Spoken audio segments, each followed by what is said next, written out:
Hello and welcome to the Leveling Up podcast with me, George Swift from Bigger, Brighter, Bolder. I'm also the founder of BBB Success Groups for ambitious entrepreneurs and extreme growth masterminds. The Leveling Up podcast is here to give you the personal development, the entrepreneurial development, and the business growth that you, the small business owner, desire. We're here to give you the inspiration, the motivation, and to challenge your aspirations to take you and your business to the next level. Don't forget to tune in every Monday and every Wednesday for mindset, attitude, personal performance, and business growth content. And on Fridays, we do our Friday 5-minute fix. Subscribe to this podcast and never miss an episode. Okay, thanks for joining me. Today's episode, we pose the question: does our past have to equal our future? Does your past have to equal your future? Is it possible for a leopard to change its spots? Can we change our fortunes? Can we change our destiny? Is all this personal development stuff, is it really worth it? Are we just banging our head against a brick wall? Well, here you go. When I first kind of pondered this question, I was a much younger man. I remember getting into personal development when I was in my late teens. And I remember very clearly being in my bedroom, reading personal development books and really asking myself kind of like, why was I finding life so hard? Why was it so hard for me to navigate my own life when seemingly everybody else seemed to have their shit together? Well, now I can tell you, after 25 years of working in personal performance and personal empowerment, and the last 10 years working with entrepreneurs and business owners on their mindset, their attitudes, their personal performance and their business growth, I can tell you now that no, most people do not have their shit together. We are all struggling. We're all in the same boat. And while some of us make some things look easy, few of us make everything look easy. As a whole, we are making life look a little bit difficult, but what we're doing is putting a nice face to it and we're kind of pretending. And therefore, everyone thinks they're alone because everyone thinks everyone else has got their shit together. But the question is really simple. Does my past equal my future? You know, can I really create the change that I need to create in me so that I can create the change that I want in my life? Or is my life like predetermined to end up looking and feeling and, you know, appearing very similar to the one that I grew up in? Well, when I first got into personal development back in those early days, I rejected it. Not because I had any kind of wisdom or any knowledge on the matter or any proof. I just didn't like it. I didn't like the idea of it. It didn't sound very empowering. It sounded a little bit unfair, really, due to my own, you know, bad luck or chance happenings, or your bad luck or chance happenings, you know, who you were raised by, what area, what environment, you know, whether you're wealthy, poor, and educated environment, etc. You know, low expectations in your environment or high expectations in your environment. It seemed a little bit unfair to me that that should predetermine the rest of your life. So I rejected it for another reason than it made me a bit angry, pissed me off, and I thought that doesn't sound very fair at all. Now, of course, I've been in this game for many years. I say, you know, personal performance, empowerment, well over 25 years now. And you might not like what I've got to say on the subject now. The truth of the matter is, when you look at statistics, when you look at the evidence, when you look at the research and the studies that are done out there, the truth is you're kind of unlikely to really radically change your life. Now, I know this doesn't sound nice, and I know this might piss you off, and the fact that you're pissed off and the fact you're angry doesn't necessarily change the facts of the matter. So just hear me out for a little bit of a moment here, okay? Because there is light at the end of this tunnel. Now, the reason I say this is, let's take, for example, a study that was done in America.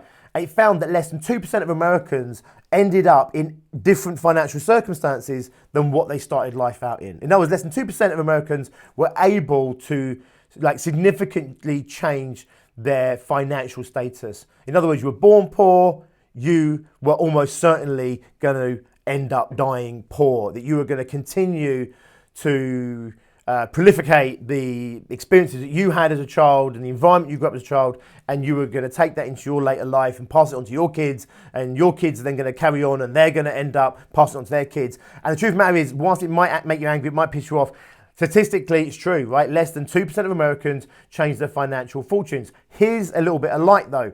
So, thinking like a statistician, I'm willing to bet, kind of hoping, but willing to bet, when they did this research, obviously they had to use a very diverse demographic that represented the population as a whole. Otherwise, the statistic doesn't mean anything, right? So I'm going to work on the assumption that they didn't go to one type of person or one type of demographic. They took the whole country as a whole, or they took a small proportion of the whole country that represented the whole country as a whole, and that's where they came up with this number of 2%. Now, I believe, truly believe, that if you're listening to this podcast, it's because you're obviously into personal development, you're into possibility, you probably go to seminars, you obviously maybe, potentially read self-help books, etc. You might even have a coach. And if you are that kind of a person, then I believe that you were only one part of the demographic that was being represented in that research. If you look at the general population, there are huge chunks of the population that don't think like this, they don't speak like this, they don't do any personal development, they don't do any self-help, they don't educate themselves or go to seminars, they don't have coaches, etc.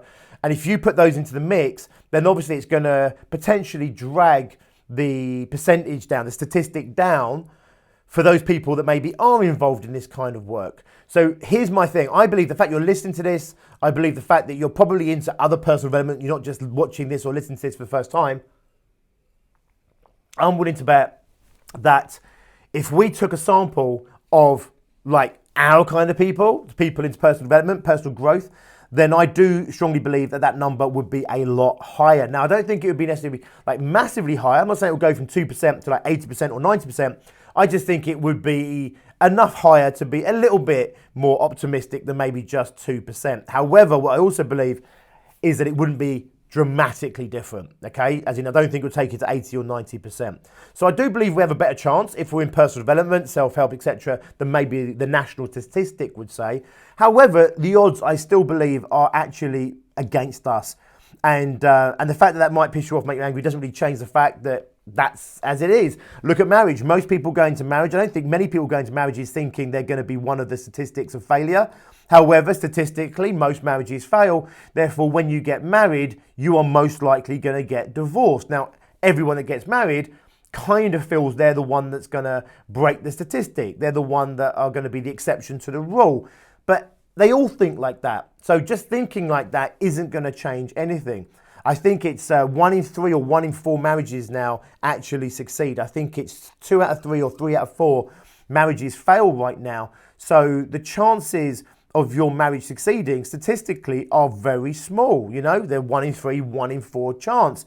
And again, that pisses people off. It makes them angry, but it doesn't change the statistic.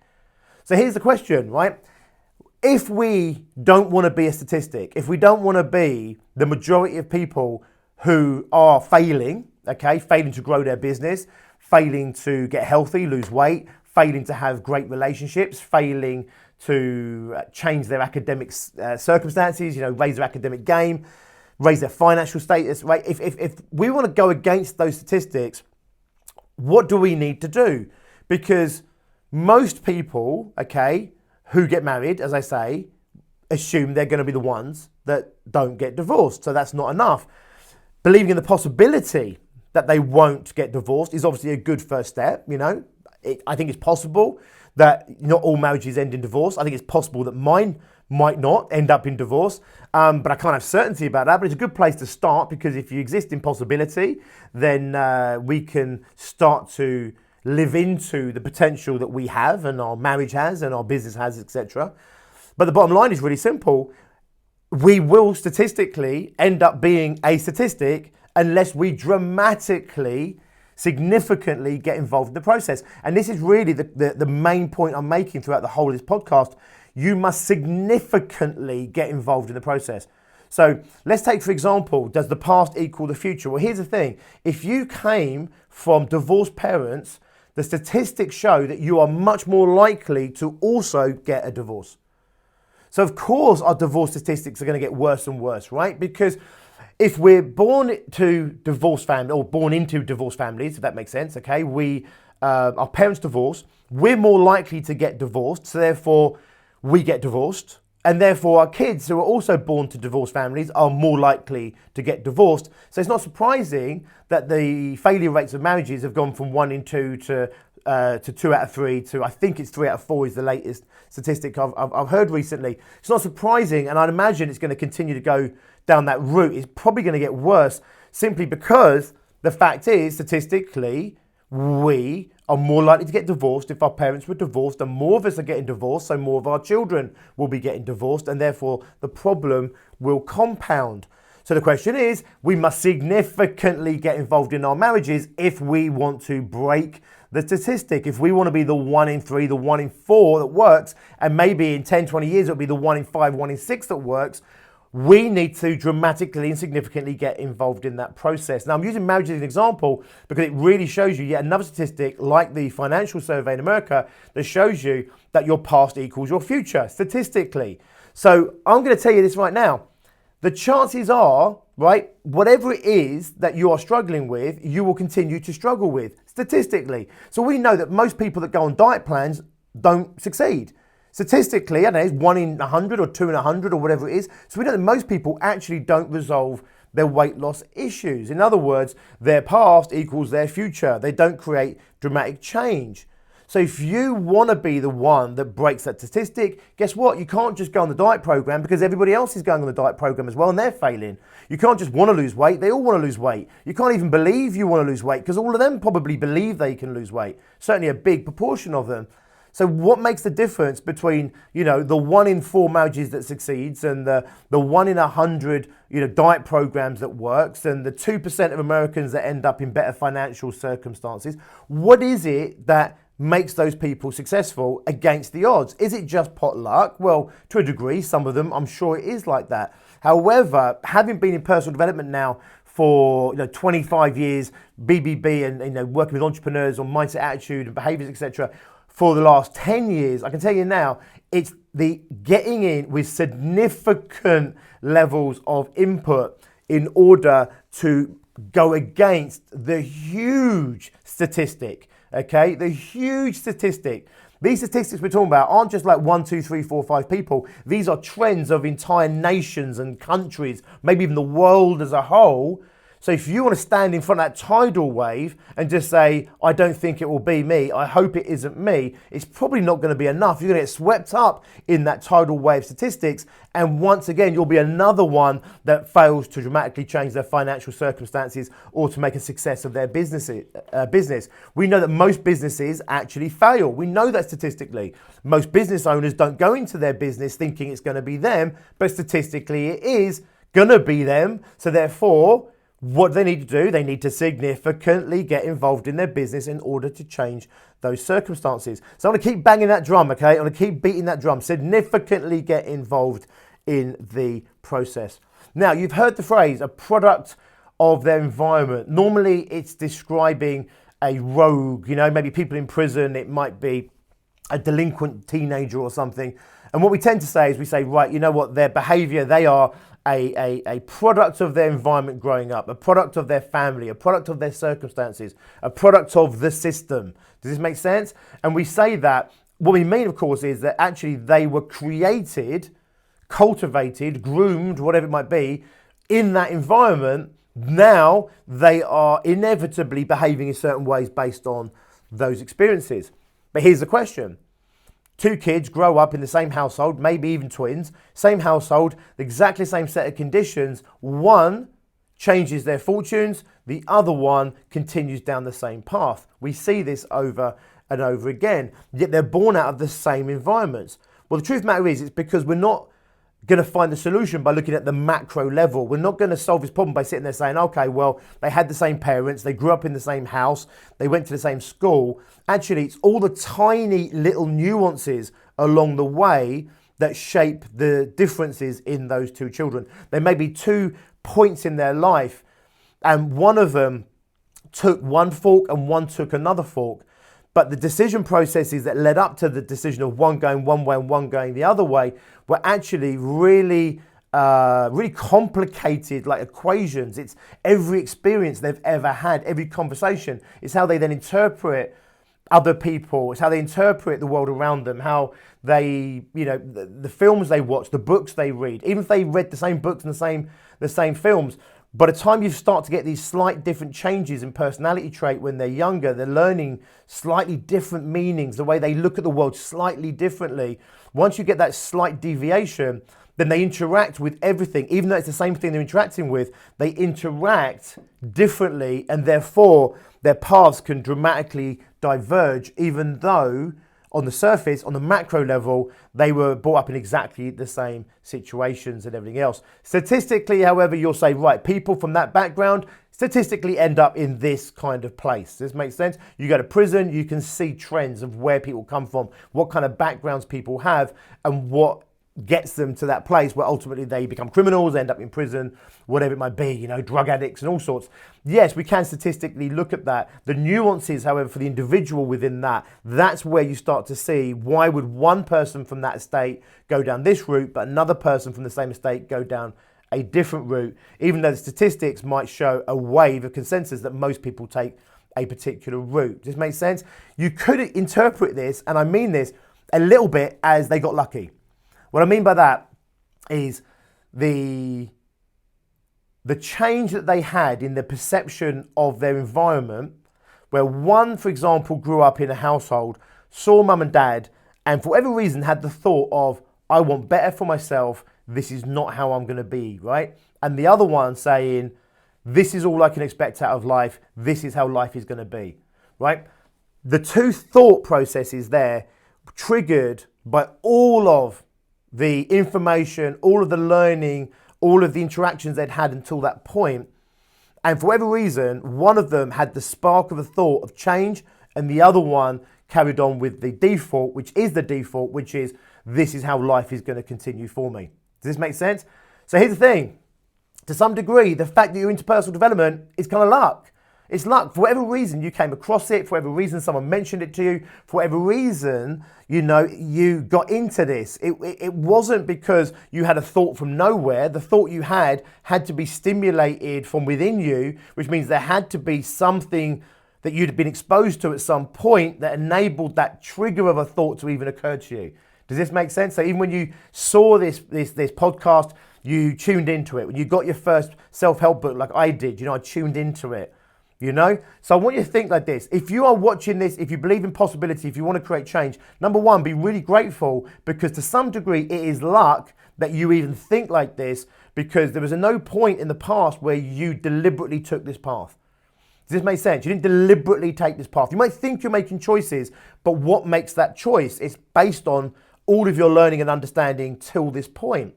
So therefore, the fact you're even to make a choice, a positive choice, means that you had to have something in your past that enables you to make that choice today. Be grateful for that, because the fact you're even thinking about possibility and change, I think, makes you lucky. Does this make sense? What you do with that luck, however, is obviously completely down to you. You know, do you give everything you've got to developing yourself now you understand the possibility that lies ahead of you, or do you take that bit of luck, that chance happening for granted and do nothing with it? So getting back to what we're talking about, products of our environments. This is my model I want to share with you. This is how it works out. Think of it like a Polaroid camera, right? So you take a photograph of your environment, and then later in life, you develop that photograph, okay? So in this analogy, what I'm really saying is, first you are a product of your environment, and then your environment is a product of you.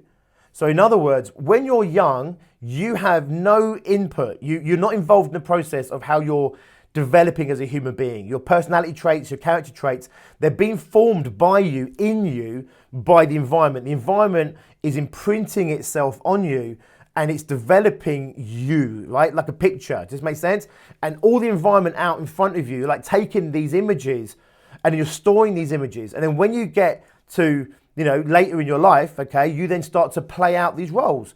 Now, if you're a parent, you know this, because most of us, we say, oh my God, I don't want to be like that when I'm a dad. And you reject it all through your 20s or whatever. Eventually you have your children, and then guess what? One day you hear your mum's voice coming out of your mouth, or you hear your dad's voice coming out, or you even hear your dad's thoughts in your own head, for example. These are all like latent programs that go in when you're younger, and they get stored in us. And then at some later point, they get developed, like the picture, they get developed and they express themselves. And then guess what? Obviously, if we behave in the same way that we learned to behave when we were younger, from the environment that we were in, obviously we're then going to go and produce a similar environment. This is why in that American study, people born poor, they get imprinted with that perspective on the world, expectations of themselves, expectations of the world. Their characteristics, their personality traits develop around that. They get molded in a certain way by the environment, and then they go and express themselves into the environment after that. And of course, they're going to express themselves in a way that creates a very similar pattern, does this make sense, of the world unfolding around them. So this is how things work. This is just how it is. So the bottom line is really simple. Does your past equal your future? Yes, it does, unless you massively, significantly get involved in it. And that's the call to action of this podcast. If you're passive in your life, then statistics show that you're going to end up in a very similar place to where you started off. Statistics show that you're not going to have a successful business. Statistics show that your business will probably fail. Statistics show that your marriage will probably fail. Statistics show that you probably won't lose the weight you're trying to lose. So if you want to buck the trend, if you want to break those statistics, you have to get so involved in the process of change that you are the contradictory statistic to the overwhelming tidal wave statistic that says this is how you should end up. This is the future that you should have based on the sculpting of when you were younger. So think about that. We're a product of our environment, then our environment is a product of us. If we don't do any change in the middle, we just develop the pictures that we learnt when we were younger. If we do personal development, if we heavily get involved in the process, then we get to develop different pictures into our future. That's how we create change. Okay, so one of the most powerful things we can do to create change, because I want to leave you with what the hell can I do then, George? It's a massive task and everything else. One of the most powerful things you can do is get yourself into environments that support you in who you want to be. So if we are a product of our environment growing up, the good news is we continue to become a product of our environment all through our life.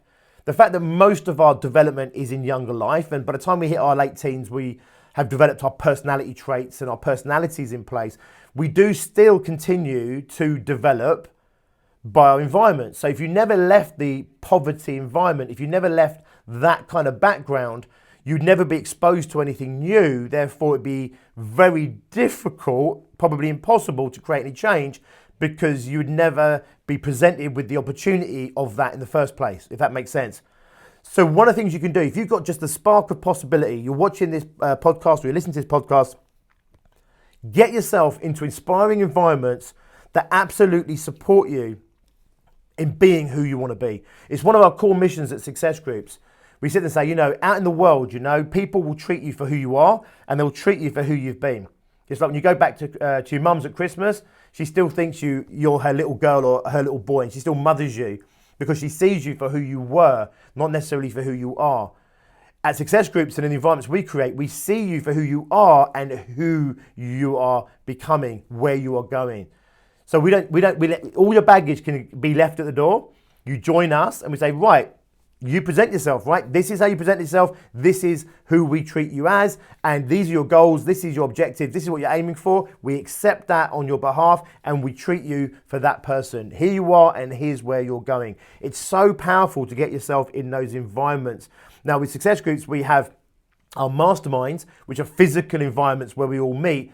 With our online Success Group offering, it's still the same thing. An online environment is still the same environment. Now, many online environments aren't particularly positive places to be, so make sure you seek out really positive environments online as well that support you in being the best version of who you are today and supporting you on your endeavors of continual growth. That's you as a person, and obviously that's you as a business as well. Okay, so it's not all doom and gloom. There is light at the end of the tunnel, but I tell you now, I can't leverage this hard enough on you. If you don't get involved, you will become a statistic, or you'll just have to rely on pure luck. Are you the lucky one that happened to get the marriage that succeeded? Are you the lucky one where the diet plan worked? Are you the lucky one where your business didn't fail and your business succeeded? I don't think that's a particularly good strategy. I want you to deliberately, significantly get involved in your personal growth, significantly get involved in your business development, and break the statistics. Be the exception to the rule in every area that you want to be an exception to that rule. Okay, thanks for listening. As always, this podcast is designed to level you up as the business owner so that you can create the business that you want to create that delivers back to you what it is that you want to get out of life. For me, this podcast is designed to level you up so you can get the extreme business growth back out of your business that you want. Thank you for tuning in. Please subscribe if you like this podcast. Also, go and hunt me out. Follow me on social media. I'd love to get to know you. You'll see all the links in the description of this podcast. And if you want to know a little bit more about myself or about Bigger, Brighter, Bolder and our success groups and our masterminds, please do go and check us out. It's biggerbrighterbolder.co.uk. Go and check us out. Go and see the great work that we're doing with entrepreneurs just like you. If you want to transform your life, get yourself into positive environments. If you don't have them around you, unfortunately many people don't, I have created them for you. Come and be a part of this team. Come and check us out. I look forward to hearing from you. If you like this podcast, subscribe and don't ever miss an episode. I'll see you next time. Until then, as always, be successful.